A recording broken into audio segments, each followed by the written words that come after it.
एक बार मैं बताऊं कि जब हम लोग पढ़ रहे थे उस समय भंडारा खाने जाया करते थे, तो एक आश्रम में कोई सेठ था, वो वैष्णव सेवा दिया। कोई सेठ महाजन, क्योंकि सेठ महाजन अब साल में खूब पाप करेंगे, करोड़ों रुपए कमाएंगे, तो सोचेंगे चलो 1 लाख रुपए वृंदावन में संत महात्माओं को भोजन भंडारा दान दक्षिणा करके हम अपने पाप को काटे आएंगे। कुछ नहीं कटता, ध्यान देना। ये एक दोबारा और पाप कर बैठे आप। ऐसे सेवा नहीं होती है। साधु सेवा पाप की कमाई से कभी नहीं करना चाहिए। हमेशा साधु सेवा धर्म की कमाई से, मेहनत की कमाई से ही करना चाहिए। बोलेंगे फिर तो धर्म की कमाई से तो बहुत कम पैसा इनकम होगा। कौन कह रहा है तुमको हलवा पूरी महात्माओं को खिलाने के लिए? अरे तुम 1 रुपए कमा रहे हो, उसी में से 1 वर्ष में से बचा करके तुम 10 रुपए का ही एक साधु सेवा कर लो। कौन कह रहा है हजारों सेवा साधु सेवा करने के लिए, हजारों साधुओं को बुला करके खिलाने के लिए? जितनी सामर्थ्य उतने साधु की सेवा करो। तो उस समय हम लोग जाया करते थे भंडारा खाने के लिए। तो एक सेठ जी कोई आए भंडारा देने के लिए, तो निमंत्रण आया विद्यालय में हमारे। तो जितनी चिट्ठी आती थी उतने महात्मा हम लोग जाते थे। कभी 4 आई, कभी 5 आई, कभी पूरे विद्यालय के लिए आ जाती थी। तो सब बच्चे जाते थे। तो गए हम लोग, बैठ करके प्रसाद पा रहे थे। तो जब प्रसाद हो गया तो कुछ महात्मा जो पहले बैठे थे वो प्रसाद पाके उठ गए, और कुछ महात्मा अभी पा ही रहे थे।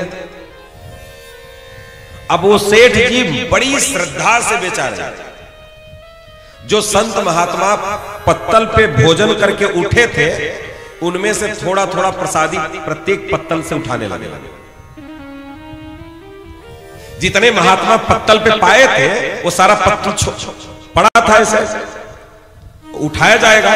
तो वो महात्मा एक गिलास लेकर के प्रत्येक पत्तल से थोड़ा थोड़ा सब्जी या कुछ भी, दाल या चावल, कुछ भी जो जिस पत्तल में छूटा था, जो कुछ भी छूटा था प्रसादी, उठा करके गिलास में डालने लगा।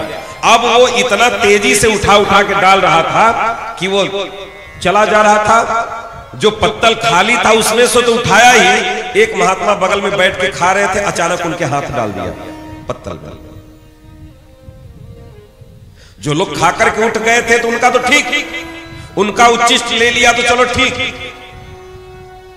लेकिन वो ध्यान नहीं दे पाया। वो इतना तेजी में था कि वो आगे बढ़ा, एक महात्मा बैठ के खा रहे थे, उसमें डाल दिया हाथ।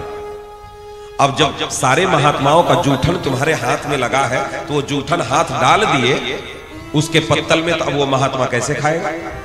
उसका तो तुम पत्तल ही जूठा कर दिए। अब वो महात्मा हमारे बगल में ही बैठ के पा रहे थे। अब वो महात्मा उठ गए, जैसे वो हाथ डाला वैसे महात्मा उठ करके खड़े हो गए। अब हम नहीं खाएंगे। लगे सेठ जी चरणों में गिर करके क्षमा मांगने, अरे गलती हो गई, आइए दोबारा बैठ के खाइए, फिर खाइए, ये करिए ना। तुम्हारे पत्तल में हाथ कैसे डाले थे?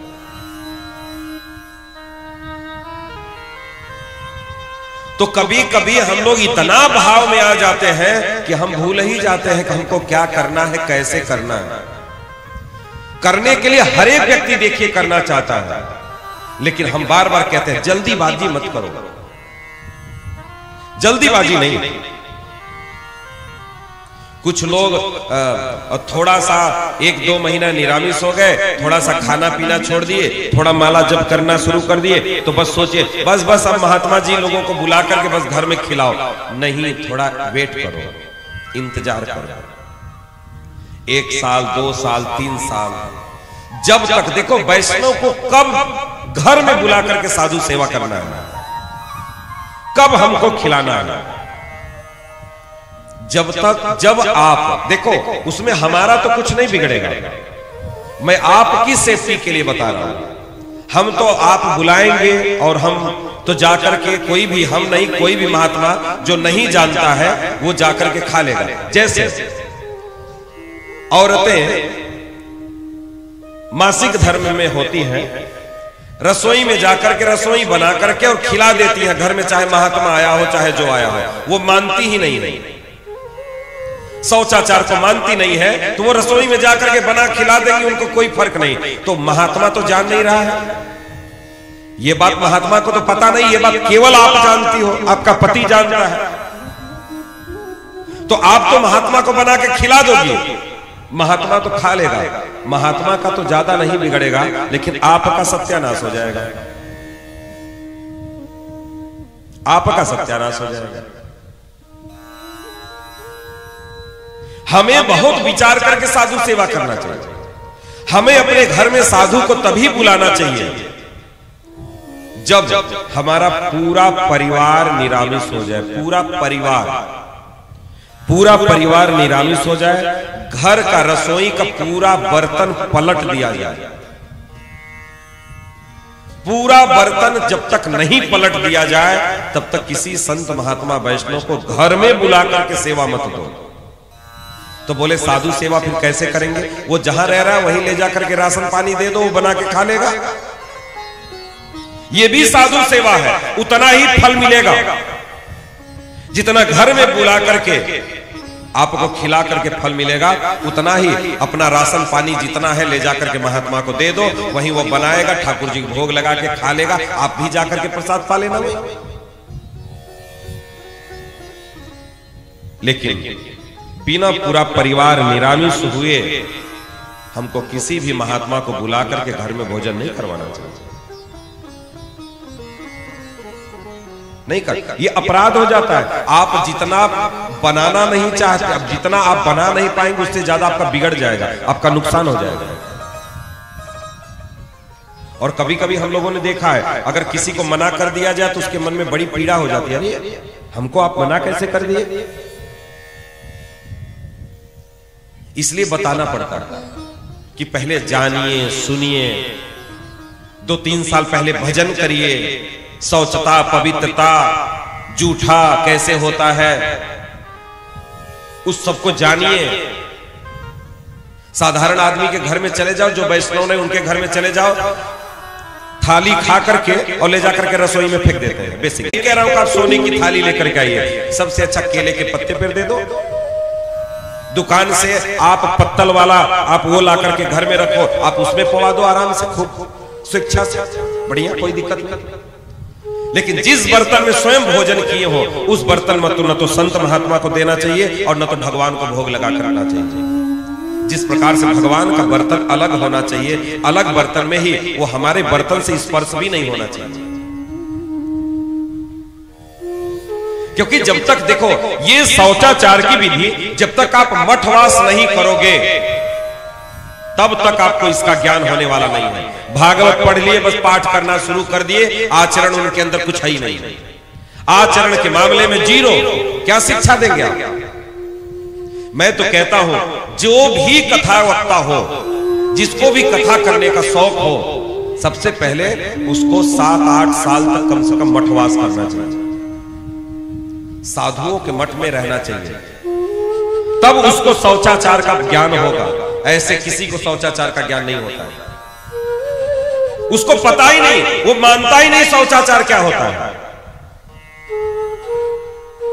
मैं बताऊं, जब मैं गया आश्रम में रहने के लिए तो मैं एक लुंगी ले गया था घर से। हम अपने पिताजी का बैग में एक लुंगी लेकर के गए थे। लुंगी जानते हैं? लुंगी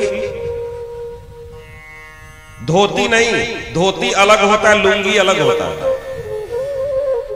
लुंगी जो होता है वो मुसलमानों का पहनावा होता है और साधु समाज में लुंगी नहीं चलता। अगर देख लिए वो लुंगी पहनते हुए आपको तो मार करके थप्पड़ से बाहर निकाल देंगे, लुंगी नहीं चलती है।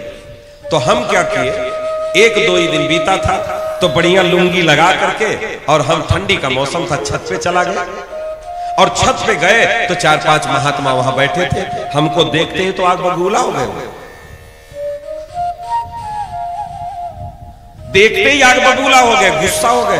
हम बोले काहे गुस्सा हो रहे? उतारो उतारो उतारो उतारो, उतार के फेंको। तुरंत हम गमछा लगाए, लुंगी उतार करके फेंकवाए, वो लोग फाड़ करके। अब साधारण आदमी जो गृहस्थी में रह रहा है, उसको कह दिया जो लुंगी नहीं पहनना है, तो वो 1000 कुतर्क करेगा। अरे इस कपड़े में क्या है, दोनों कपड़ा ही है, तो अंतर क्या है इसमें, दुनिया भर की चीज। इसलिए शौचाचार जानने के लिए, सही तरीके से जीवन का यापन करने के लिए, क्या कपड़ा पहनना है, क्या नहीं पहनना है, क्या शौचाचार की विधि है, वो सब कुछ जानने के लिए आपको मठवास करना पड़ेगा। जब तक मठवास नहीं करेंगे तब तक आप नहीं सीख सकते, चाहे कुछ भी कर लीजिए। इसलिए वक्तव्य थोड़ा कम भी हो तो चलेगा, लेकिन आचरण आपके अंदर पूरा होना चाहिए। आचरण पूरा होना चाहिए। आपनी ना कहले धर्म सिखानो ना जाए, आप नहीं करेंगे तो आप सिखा नहीं पाएंगे किसी से। इसलिए आचरण पूरा होना चाहिए। इसलिए जब तक आप मठवास नहीं करेंगे तब तक आप इन सब चीजों को नहीं समझ पाएंगे, नहीं समझ पाएंगे।